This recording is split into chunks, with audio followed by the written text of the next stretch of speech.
The reading today is taken from the book of Genesis, chapter 1, verses 26 to 28. And God said, "Let us make man in our image, after our likeness, and let them have dominion over the fish of the sea, and over the birds of the heaven, and over the livestock, and over all the earth, and over every creeping thing that creeps on the earth." So God created man in his own image. In the image of God, he created him. Male and female, he created them. And God blessed them, and God said to them, "Be fruitful and multiply, and fill the earth and subdue it, and have dominion over the fish of the sea, and over the birds of the heavens, and over every living creature that moves on the earth." Amen.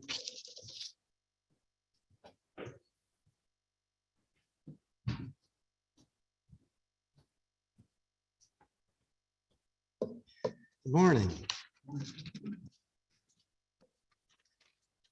The picture you're looking at was painted in 1964 by a surrealist artist, Rene Magritte. And this was an interesting painting which caused a lot of discussion. People wanted to know, what is it? What does it mean? And I want to talk very briefly about Magritte. Magritte was born in 1898 in Belgium, which means he came of age when his homeland, Belgium, was invaded by the Germans so that they could get at the French. So Magritte lived through, as so many people of his lost generation, as they were called, seeing millions of his countrymen, millions of people dying. And if that was not bad enough, a global pandemic swept around the world, the Spanish influenza, and millions more people were killed. Millions more people were lost. And because of this tragic, traumatic event, many people gave up their faith in God. And they started to follow a lot of various teachings, various isms. Communism, of course, would be very big, fascism. And a group of artists got together and they formed surrealism.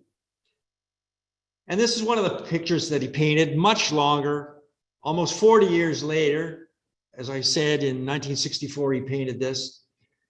Many of the surrealists, many of those of the lost generation became atheists. Well, Magritte was not an atheist. He was an agnostic. So he didn't go that far. He did flirt a little bit with communism, but communism demanded that you become an atheist. He didn't really like that. Basically, what Magritte's philosophy is what is concealed is more important than what we see. What is concealed is more important than what we see.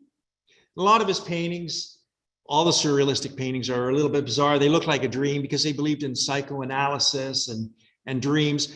And they said, basically, well, it's up to the viewer, and whatever they interpret the painting as, that's fine. That's the interpretation. Nonetheless, when we take a look at this picture, there are three interpretations. Basically one, it's just variations on a theme. If you take a look at the picture, we see a Belgian, just an ordinary Belgian. Magritte was from Belgium. Everything is dark, cool, drab, except for his tie, which is red, to contrast with that apple, which is green. In Western art tradition, for centuries, the apple stands for one thing. It goes back to the Garden of Eden: temptation, sin, our desire. And Magritte named this picture the Son of Man. So the most common interpretation, the Son of Man, is Jesus. This is a painting of Jesus as he would be in the 20th century, early 20th century. So there's Jesus, but his face is concealed. Remember, what is concealed is more important than what we see. What blocks Jesus from our eyesight? Why can we not really see Jesus? Sin, temptation, our desires block us from seeing Jesus. Now, you may not be able to see this in this picture, but the apple does not completely cover the eyes. So the face is concealed, but if you look closely, whoever this is can look out, and this subject can see the viewer. So Jesus can see us.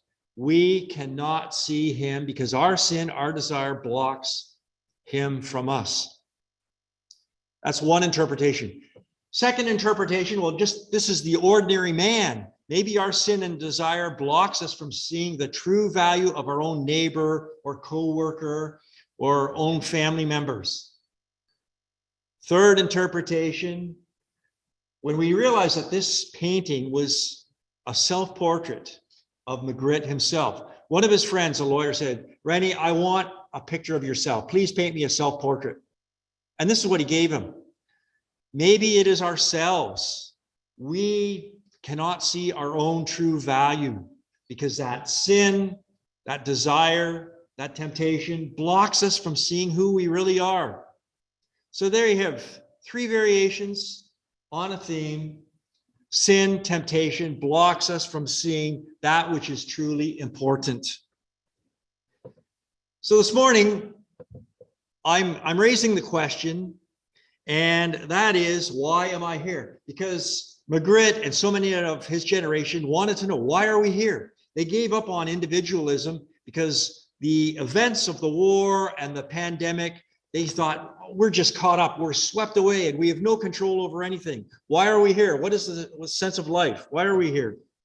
So I want to go back before the fruit was taken, before the fall of man, to the very first book, Genesis, to the very first chapter.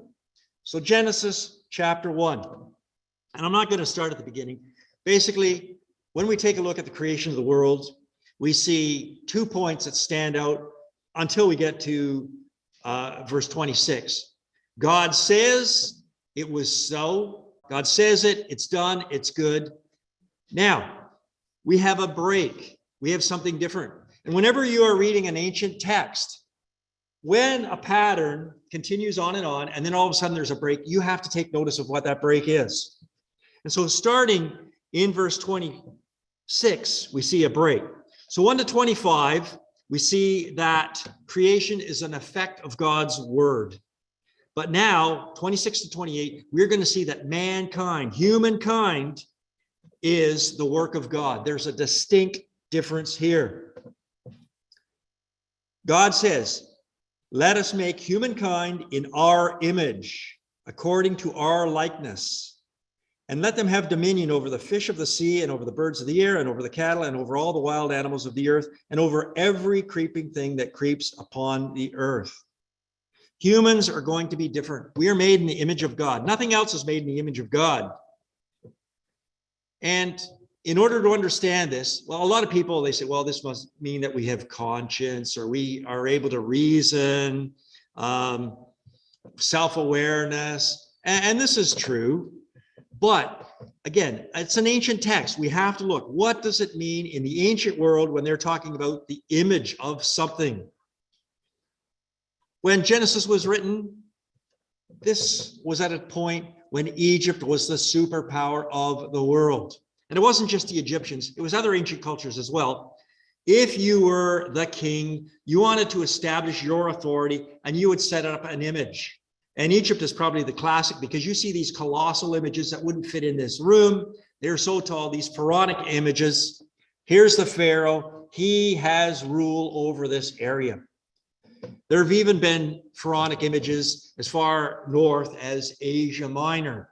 So the Pharaoh was saying, I have control and power over this area.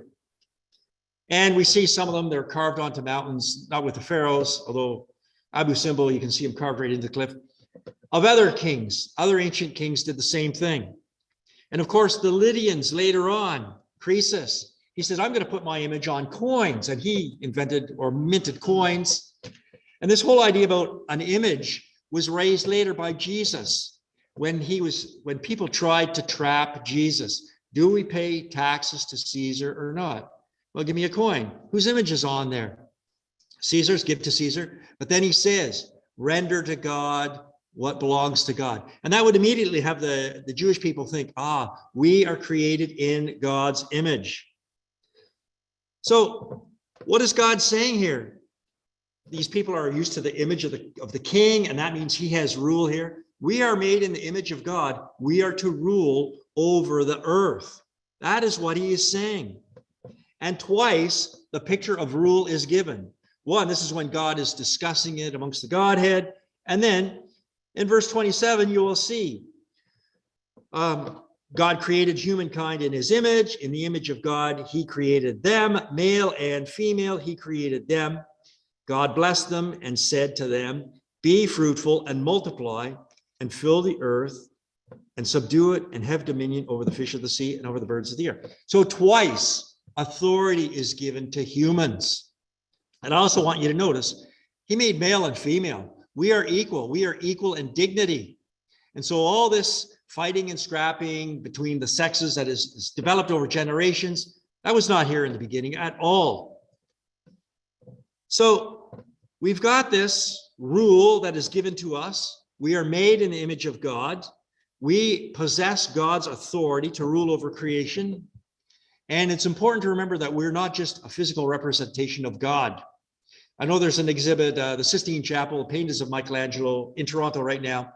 And a lot of people have this image of God. Well, he's this old man and he's reaching out with his finger and he's touching this human Adam and he's going to animate him. No, if we have a human viewpoint of God, anthropomorphism, that is called the robber of reason, the robber of understanding when you think of God like that. That's not what this is about at all. We are to act on God's behalf. And this is a very, very important description here. Now, our use of the earth is not indiscriminate. We are told, you look after the earth, you take care of the earth, everything is under your control. It doesn't mean that we just do whatever we want, strip mining or whatever. Now, we've made a terrible mess of what we have been given. But there are people who are still trying to do this. We are still trying to look after the planet, look after creatures and whatnot. But we are the ones given the authority. We are the ones made in the image of God, and these other creatures are not. So we are distinct. We are different. And our actions are to represent God. We show God's authority. Just as there's statues or images all over the place, Pharaoh rules here or whoever rules here, we are showing God's rule over the planet. And everything we do must represent God. You and I are important. You are made in the image of God, and don't forget it. And this is a truly liberating idea. Our worth is not, as the world would put it out, based on what we do or what we look like or what gender we are or how many people we boss around. We are made in the image of God. We are all special, all human beings. Male, female, no matter what we look like, no matter where we're from, we are made in the image of God. And that is our worth, not based on what the world says, not on conventions that the world comes up with. Now back to Magritte. One of the positive, if you can say it, ideas that came in the aftermath of the First World War is that people started to look at all these conventions, all these man-made constructs that had come up. Things were so ridiculous in Europe. You had to eat your food in a particular set of order, and there were different pieces of silverware. Oh, this is a fish knife. Don't use this for dessert and whatnot. There were all kinds of conventions that humans came up with. You had to have a book on etiquette to understand it. And humans do this all the time. We come up with these constructs, and it's not what God intended. And so you want to get rid of God, you want to throw God out, then what's going to make humans valuable? Well, the ones who have the power are going to want to say, well, we're more powerful, we have more status and whatever. But that's not the case. We are given value. All of us are given value, not by what we do, not by what we have, not by what we look like, not by how many people we boss around. You are valuable because God has made you and God has given you a purpose. And our purpose is to represent God on earth. Our society is all about self-esteem. Well, how do you get self-esteem? Exactly what I said. You get a good job. You make the best of yourself. You look like this. You look like whoever is out there. And Magritte, back to Magritte, he wasn't the successful artist that he hoped to be in the 20s. So he got into advertising. So he knows what it is to be fake. He knows what an advertising sham was. What a sham advertising is. He also got into making counterfeit paintings, and he was a counterfeiter making banknotes and whatnot. So he knows what's real and he knows what's not real, how it's a counterfeit. And to think that we can come up with an ism, that we can come up with an idea and we can impose that on other people is wrong. So we've got to remember, no, our value comes from God. Don't be sucked in by this self-esteem that our society is trying. Let's look at the esteem that God has for us. We are all valuable. Everyone is valuable. This is the level playing field that the world needs. Without God, what's the measure? Well, the rich make up the rules. The mighty get away with injustice. We see that all the time. The powerful oppress those without. It's only when we recognize that God made us and we're special regardless of what we do, regardless of gender, race, color, wealth, etc. This is a truly liberating idea. And it's been skewed so badly by the world. No, we are made in God's image. And I could stop right here. The Bible could end right here. All we need is this first chapter, because everything else that comes after this reinforces this. If we are all made in God's image, if we are to represent God, if our neighbors are made in the image of God, we have to treat them properly. We have to treat them correctly, and they will treat us correctly. So we don't need the 10 Commandments, but God had to give them to us because, again, we skew everything.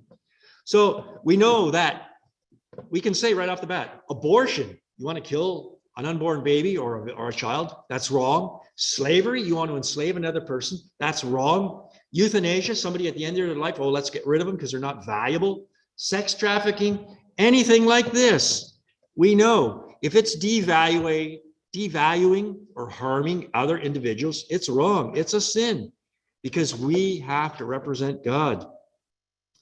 Furthermore, humans are more valuable than anything in creation. And I know that there are people today who would say that I'm totally wrong. But again, you get rid of God, you get rid of this idea that we are made in the image of God, then they're going to put us on par with the earth, or on par with a tree, or on par with another animal. And that's another flaw that humans have come up with, that we are animals, that we are just a product of evolution. And there's a big idea going around right now, and it actually started, I suppose you could say, end of the 18th century, early 19th century. Thomas Malthus, he came up with a theory. And he said, well, humans are going to, there's going to be more humans. We're going to outpace our ability to produce food, and we're going to all die off. And you may have heard of the experiment where they put a little bit of bacteria in a little dish, and there's this explosion, and then it dies. Or when I was in high school, some of you may have done this. We get fruit flies, and you put them in a little jar, and you track them and plot them, and you get up to hundreds and hundreds of fruit flies in the jar, and then they all die off. Or people do it with rats and mice. Well, we are not bacteria. We are not fruit flies, insects. We are not rodents. Humans are made in the image of God. We are different. We are adaptable. We're not in a closed system. So these Malthusian ideas, oh, we're going to have overpopulation, everybody's going to die. It doesn't work out that way. We are different. Take a look at China. Take a look at India in the 19th century. Famine. Their population was a quarter of what it is today. Today, China has over a billion people. India has reached the billion mark. And those two nations are exporting food. Humans are made in the image of God. We will survive. God has put us here for a reason. Now, this is not to say that we abuse or exploit the earth to our own advantage. We're to represent God.